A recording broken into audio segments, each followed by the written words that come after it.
What comes to mind when I say the word adorkable? I do have like a visceral hatred of that word. In my mind, the show was cutting edge and cool. I remember like walking in and seeing the poster and seeing that word and seeing the picture of Zoe, and I was like, oh no. And I like had the reaction of, you don't understand this show. And this was all in my mind. I didn't have the guts to say any of it out loud. But then like it worked. But I never thought of the show that way. To me, it had always been about these friends. It was first called Chicks and Dicks. So to Yeah. go from that to like calling it adorkable is bonkers. Which everybody kept calling chicks with dicks. And I was like, oh, this isn't gonna last. I've always famously been terrible at titling things. And my movie buddies became No Strings Attached. It's been like a crazy, fun ride.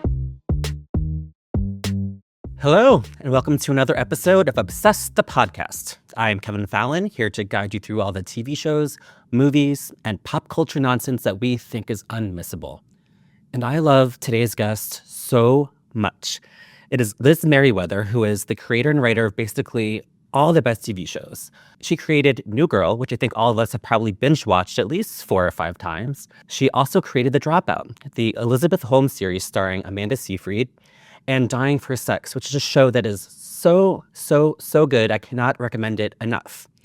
She was also just announced as a writer of the Britney Spears biopic, which was news that was so exciting to me that I think my screech could be heard all the way in Europe after I found out. And now she has a great new show. It's called Furious on Hulu. We talked about all of that and more. Here's my interview with Liz Meriwether. Hey Liz, how are you? I'm good. How are you? I'm good, thanks. I want to tell you something in the least weird way possible, which is always a great way to start saying something.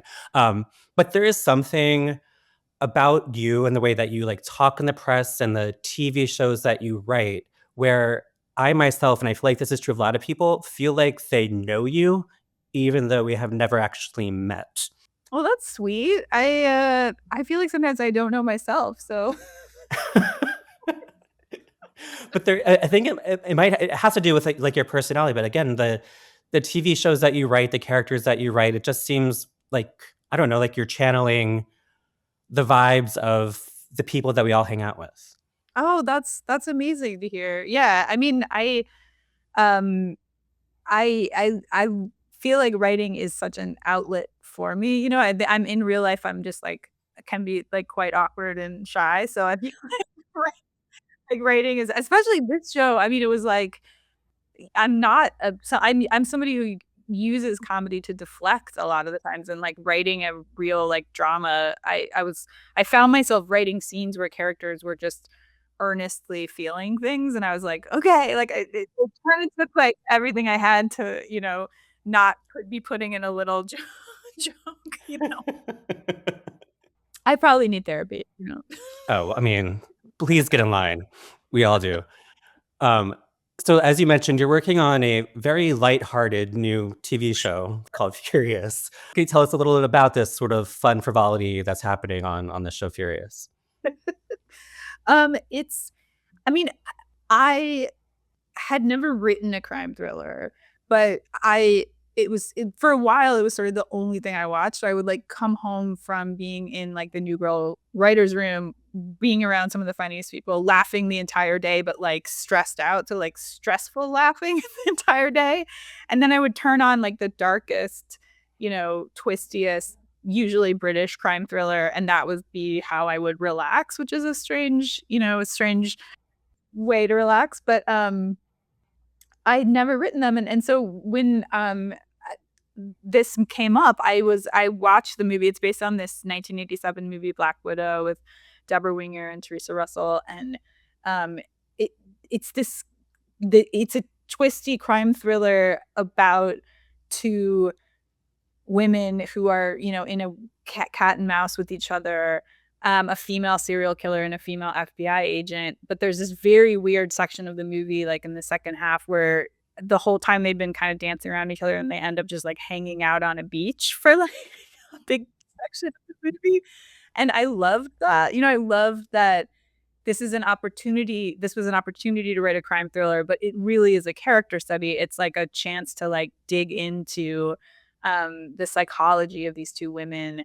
And it's specifically, a female serial killer, which I felt like was a really, you know, a thing I hadn't seen on television that much, and I didn't really know much about female serial killers, so I got sort of excited about the possibility of digging into what would get a woman to a point where she starts killing multiple people, um, and that led to creating a backstory of, like, why she's doing this, and, you know, became the emotional core of the show for me, which was violent how does violence beget violence? Like, like, the cycle of violence, if you are a victim of violence, what does it look like if you start perpetrating violence on other people, and why would you do that? And does that feel good at some level? Does that help you heal at some level? How do I complicate the narrative of being a victim where, you know, so many times we ask women to be perfect victims. We ask them to, present themselves as blameless to get justice. What if we could tell a story about a very imperfect victim who then becomes violent herself? Um, so yeah, it's new for me, but it was like a really kind of exciting chance to write in a genre that I had been a fan of for so many years and naively thought that I could just write. In the middle of writing it, I was like, "Oh, this is pretty hard. Yeah, this is challenging." So Yeah. I mean, I did wanna ask you about that part of it because I think there is part of us all who think that we can just sort of elegantly swan dive into something new, and a lot of times it actually comes off as more of like a cannonball or a belly flop. I've never elegantly swan dived. Me neither. And people do like we know you from New Girl and The Dropout and Dying for Sex, and these are shows that have not had murder and have not had a lot of violence in it.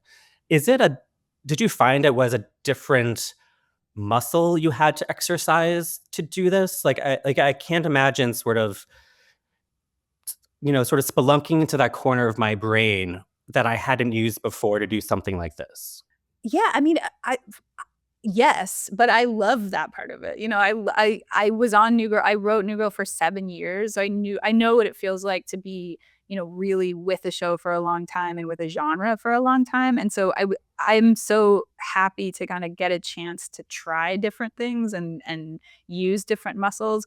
But also, at the end of the day, I sort of calmed myself down when I got really scared about writing this, realizing that it's, like, just about these people. It's about these human beings in a very extreme situation, and that's my favorite kind of writing, just human beings, often women, have very in very extreme situations kind of making difficult choices, and when I focused on that as opposed to, you know putting all the clues in the right places at the right times, uh, I could sort of, like, settle down and actually write it.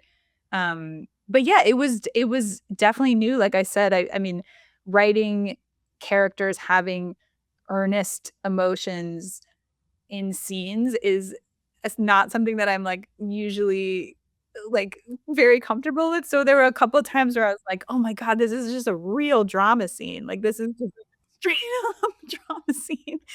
Um, but it was it was really good for me, and, I started out as a playwright, and I think I never thought of myself as a comedy writer at the beginning, and I think, like, Hollywood sort of tends to make you pick a lane, and I feel like I ended up writing comedy for such a long time, but I don't think I don't know, we're writers, we're people who are, know, just interested in human beings, and human beings are often very funny and also tragic at the same time. Yeah. I'm also interested because it's such an evocative title, the word "furious."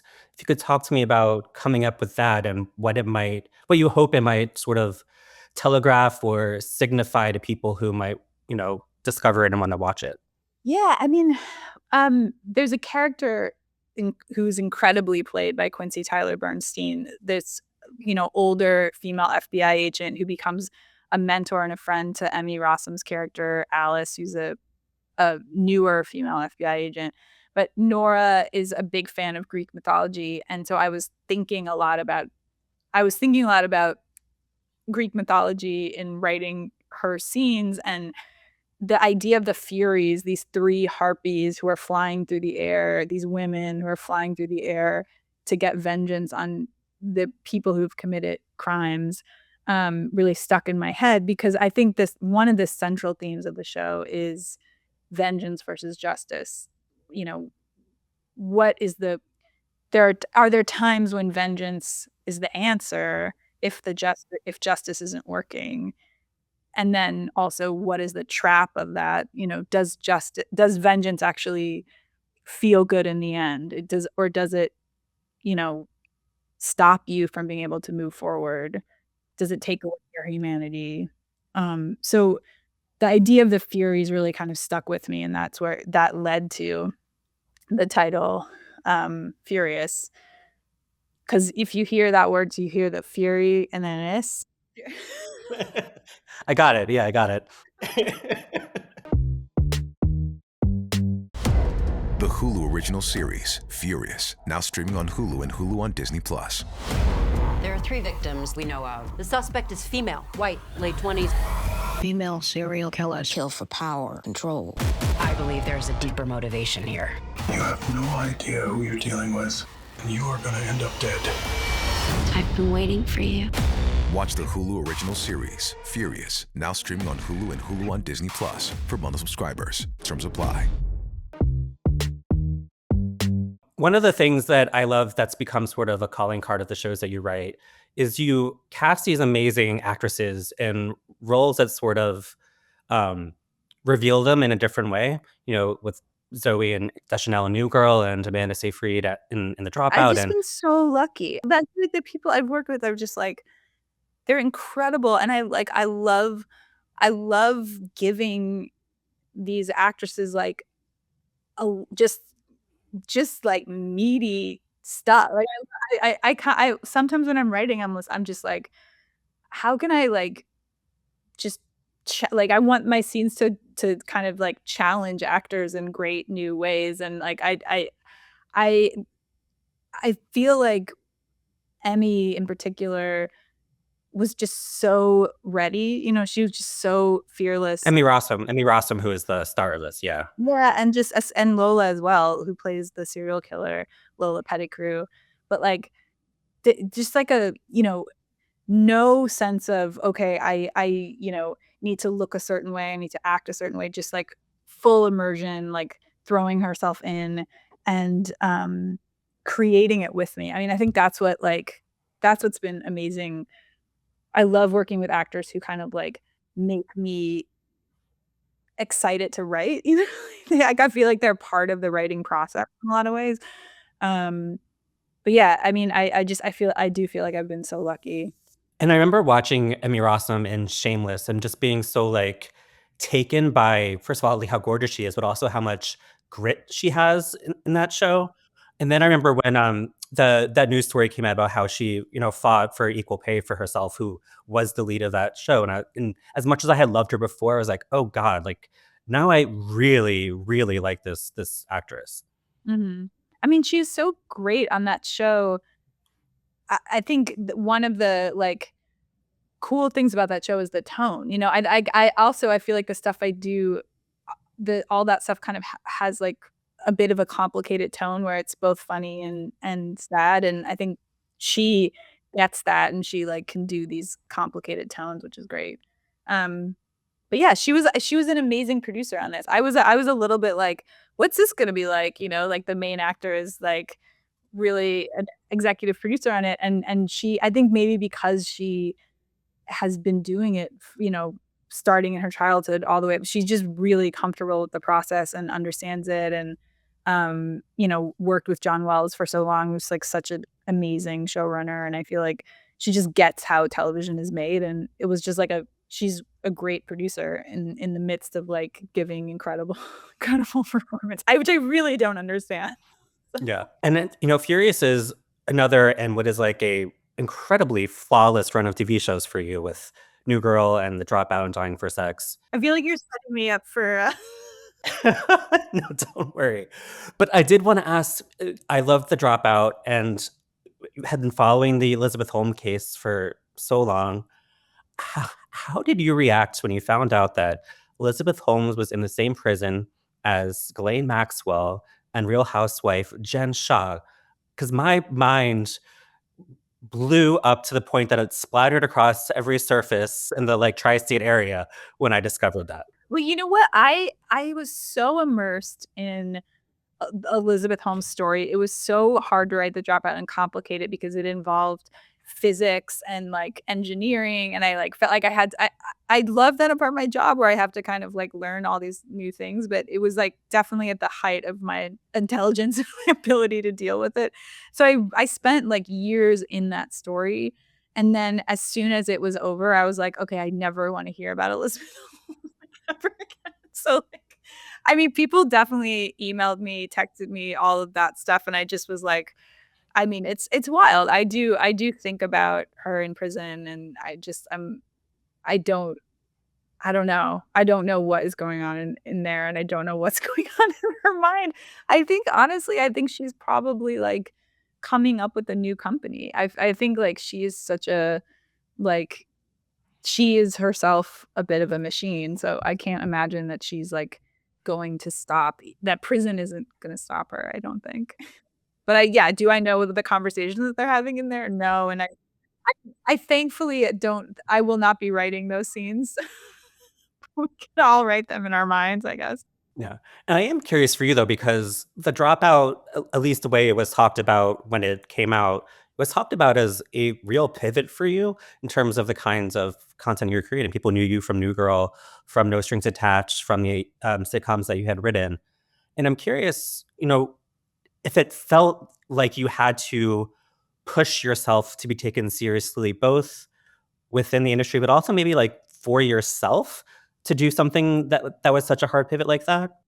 Yeah, I mean, I'd finished New Girl, and, I was working on Bless This Mess, which was, like, I think a kind of great show that just disappeared, but, it was like a farm comedy on ABC, and I I found myself in the writer's room just kind of being like, "Oh, I've done this so many times. Like, I've figured out sort of sitcom storylines so many times," and I just felt like this ache for, like, something else, and I I think because Kate McKinnon was originally attached to The Dropout, they were sort of open to talking to comedy people, but Searchlight, they wanted they wanted to read the plays that I'd written in my 20s, and I was like, "I don't even have them, like, on my computer." So I found, like, the physical copies of them, like, the play scripts, like, Samuel French copies of the plays, and I, like, ran them down. I ran across the Fox lot, like, with the physical copies and, like, gave them to Searchlight, which had, like, an office on the lot. But it was, like, this thing where I was like, "Yeah, like, I'm kind of starting over here," because I'd made, I don't know, was it, like, 150 episodes of New Girl? And it was, like but, to get that job, I had to go back to my Samuel French plays, but yeah, no, I mean, it is wild to me how kind of segregated comedy drama I think it's getting less so, and you see that with Widow's Bay and Katie Dippold, and, I mean, I feel like there's, like the idea of genre in Hollywood is so entrenched in the way that is, like, a little bit bizarre because writers are writers and, like, it's storytelling and I don't know, like, it's not that much of a pivot, I guess, is what I'm trying to say, but I think on paper, it looks like it is. Yeah. I'm curious to how you feel and what comes to mind when I say the word adorkable.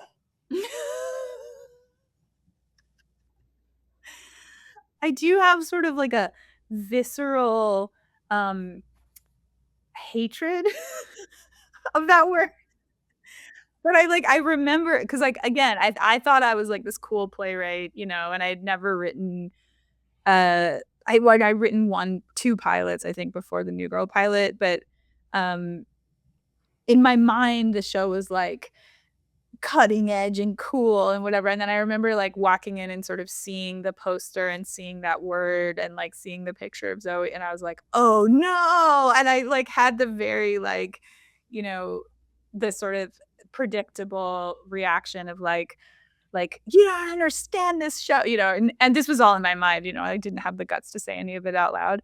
But then like it worked, and I was like, it was this kind of interesting lesson where I was like, there's a reason that I don't work in marketing. There's a reason that, like, but it worked, and we had this like huge audience for our first episode. And yeah, but I never thought of the show that way. You know, it was definitely like it was a little bit of a shock for me. And that whole first season, I think, I remember it was just such a weird time too, because all the news stories were about, you know, oh my God, there's like 2 women showrunners that have shows on broadcast, you know, like that was like headline news. And I think it was like me and Whitney Cummings. And there was a lot of like, what is Zoe wearing? Is this feminism? Like, and it got in my head a little bit. Like I was like, you know, is this feminism? Like I was, and the fact that the word girl was in the title, it just kind of became a little bit, you know, when like the meta narrative takes over instead of like the actual show. I think that sort of like that first season became that a little bit. And I was actually so relieved when it kind of died down in the later seasons, when we could just kind of focus on the show, which to me had always been about these friends, you know, like that, like about this group of people. I always felt like I think I'm much closer to the Nick Miller character, but like, again, the marketing was really pushing like, oh, she's Jess, you know, and I don't know. Maybe I'm once, I don't know.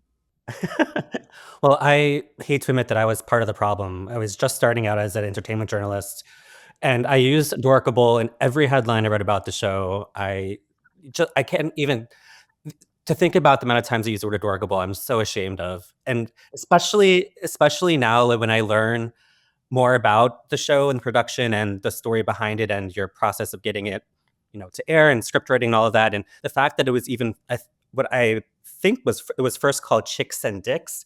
So to Yeah. go from that to like calling it adorkable is bonkers. Which everybody kept calling chicks with dicks, and I was like, oh, okay, this isn't gonna last. Yeah, no, I mean, I've always kind of famously been terrible at titling things. So and my movie Fuck Buddies became No Strings Attached, which I think is like, you know, was not really a phrase that anybody was using. But yeah, I mean, it's just wild to think about how much television has changed. I mean, like from when New Girl started to now, it's been like a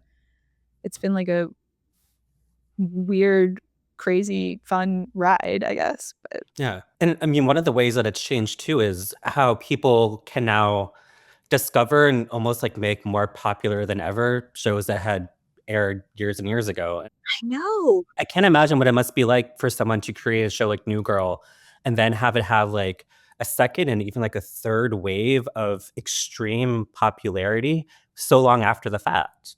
It's so strange and so wonderful at the same time. Like like I get emotional every time someone tells me they just started watching this. You know, I put so much of my life into that show. I was 29 when it started. I was single. I slept at the office. You know, like I lived and breathed that show. And there were moments when I felt like, why the heck am I doing this? I was like, what am I doing?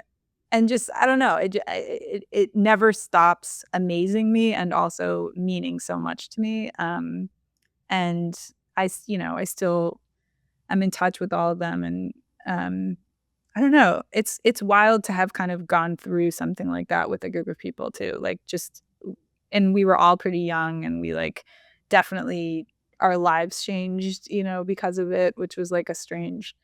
Now I can't leave my house without paparazzi. No, I'm just kidding.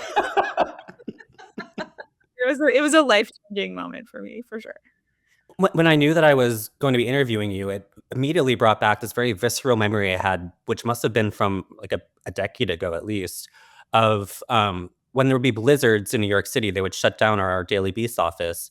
But some of our friend group of people who worked here would get together at one of our apartments and we would pretend to work, but we would drink wine and play True American. Um, which suggests that at one point we must have actually known the rules to True American, which I could not recite to you right now. Rules are very simple. It's just get drunk with your friends. In that case, we followed them to a T. Get drunk and, like, don't step on the floor. It seems like that's, like, ultimately the rules. Yeah, that was so fun. So, last night, just by circumstance, I was scrolling through my Instagram reels, and the scene from Dying for Sex showed up where Michelle Williams tells Jenny Slate for the first time that she has a deadly form of cancer. And the scene is so funny and so beautiful and so emblematic of the series that says such profound things about death and mortality and friendship, but also is so funny and humorous. It has flying puppet penises. Um, It does. It does that. Oh, I mean, I can't tell you about the prop meetings unlike I mean, I think I would just be on set with, like, getting puppet penis, like, sort of demo reels or, like, just, like, video sent to me of, like, a puppeteer with a penis puppet, like, do you want it to be more like a butterfly, or do you want it to be more like just, like jetting across the screen and just, like, have it, like but I love that about comedy where you just go it does take an enormous amount of rigor to get it right, and so it's like you're having very serious, rigorous conversations about the stupidest stuff that's like a dream to me.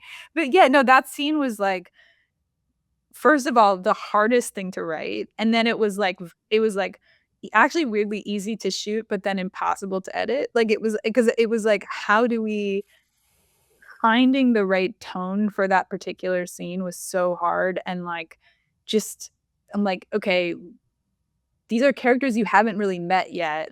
And one of them is telling the other one that she's gonna die of cancer, and you need to be laughing. You need to be laughing throughout. And like, I mean, Michelle Williams and Jenny Slate are so incredible in the show, and they have this amazing chemistry. And that was like an audition scene for Jenny, so I like had seen it. I'd seen Jenny do it and cried in the audition, and but like there were a couple of takes where it was like Michelle, it's like Michelle Williams like talking about having cancer, and you're just immediately like, this is so sad. And then I'd have to be like, okay, I need it to be like, let's lighten it up. You know what I mean? Like running in notes where, like it's not like making fart sounds with your armpits, but I was like, like you're trying to kind of find the comedy somehow in that. Editing it was tricky because it was just again finding the rhythm and like the ups and downs of it and letting it, I don't know, just the tone of it was tricky. And the voiceover was something we added after we shot it, because FX, had questions about kind of like what was going on in her head, and we finally like broke down and just did voiceover, and that really opened the door. Like that helped kind of like helped us kind of figure out the tone in a lot of ways, which was cool. But it involved a lot of me like doing temp voiceover into my phone. My phone is filled with voice memos of me like temping voiceover sometimes during like masturbation and sex scenes. Just me like there's an editing assistant somewhere out there that has like enough stuff that they could build a very weird deep fake AI version of me saying insane things. Sorry, what was your question? Well, so it's funny that you say that because I enjoyed all those stories so much, and it's pretty much the best that I could have asked for because I didn't have a question about Dying for Sex. My question was basically just like, Dying for Sex, man, what a good show. Thank you. Yeah, it was like I don't know. Again, the actors like just like I'm in awe of Emmy and Lola, Michelle, Jenny, Amanda, Zoe, Hannah. I don't know. I feel like the women that I've worked with have just been so incredible. And there are times when I wish that I wrote, novels or poems or something where I could just like write it alone in my room and then put it out in the world and not have to deal with other human beings. But then more often than not, and I've just been so lucky to like work with these people that make what I do like so much better and like interesting, and it's I don't know. I feel really lucky. I want to admit to you something, which is as a gay millennial has taken pretty much all the restraint a human being can have to do this interview with you and spend this long without bringing up Britney Spears. Um, and I'm really proud of myself for not just jumping straight into that. As a gay millennial, I mean, seriously, like I have never been prouder of myself than to respectfully wait until the proper moment to bring up the fact that you have been announced as a writer of the Britney Spears biopic. I have and I am writing it. And as a straight millennial, no, it's a dream job. I'm so excited about it. I can't really talk about it because it's so early in the process, and yeah, I hope we will talk again about it when it, like, is, further down the line, but I am really excited. I'm really excited about it. Yeah. I wanted to end by talking to you about the thing that I think no matter what happens in your career and, what other shows you make and how they perform, I think you will always sort of have the best TV street cred of any TV creator because you had the Prince cameo on New Girl. You are the person who had the Prince cameo, and I think that will forever be the coolest thing that a TV creator can have. Like, is that pretty much the best celeb cameo you could have ever imagined for a show like that? Yes, yes, hands down. I mean, we did have Taylor Swift as well, which was incredible. But I mean, that whole process, that whole, getting him to actually show up on set, like making it with him, his ideas were incredible. I've told this story before, but we were doing night shoots in Altadena, and we were like, just I was in another dimension. Because I hadn't slept, and he in the middle of the night just looked at me and kind of beckoned me to him. And I was like, "What's happening?" And he beckoned me into a dark bathroom. A bathroom. He turned all the lights off. It was just Prince and me in a dark bathroom. And then he like flicked on a flashlight under his chin. And then he was like, "This is funnier, isn't it?" And I was like, "Yes." I was like, "Yes, let's do that. That's amazing. Yes, that's funnier." Because it was like actually he was pitching me a comedic bit that we were gonna end up using in the scene, but for a while I was like, "Am I walking into Narnia? Like, is there a different dimension in this bathroom that I'm gonna walk in and live in with Prince? Do I live in a different world at the other side of this door?" Yeah, but I mean, so surreal, and honestly, he was again, I just talk about rigor. I mean, like, he cared, and he worked so hard, and he was so thoughtful. He went through every line of the script with me. Like, and he didn't have to at all. I mean, this is like, he could have just showed up and, like, literally not done anything, and it would have been fine. And instead, he, like, threw himself into it and cared, and that was the other, like, huge takeaway for me because I was like, that's how you get to be Prince, that you care that much, that you work that hard, that you are that thoughtful and love the work. You could tell he was just, like, kind of feeding off of, like, getting a chance to dig in. I don't know. I don't it was incredible. And it doesn't feel real. Like, I think because we were shooting all night, it does still feel to me like, did I dream that or did that actually happen? Like, I don't know that. I can't if we hadn't filmed it, I would be like, that's something I made up in my head about my life. That's amazing. Well, I have to wrap and let you go. I hope we get to talk again so that I can pick your brain about Taylor Swift. And of course, we're going to be talking about Britney Spears at least for 45 minutes to 3 hours. But this has been so much fun. So thank you so much, Liz. I appreciate it. This is really fun. Thanks so much, Liz. That was so much fun. I think I giggled my way through that entire interview. And now we want to hear from you. Let us know what celebrity cameo on New Girl was your favorite. Leave a comment. And as always, subscribe to us on YouTube at The Obsessed channel. Follow us wherever you get your podcasts. And if you like me, subscribe to my Substack at obsessed.substack.com. Thank you to our producer, Rachel Passer, and we'll see you next time.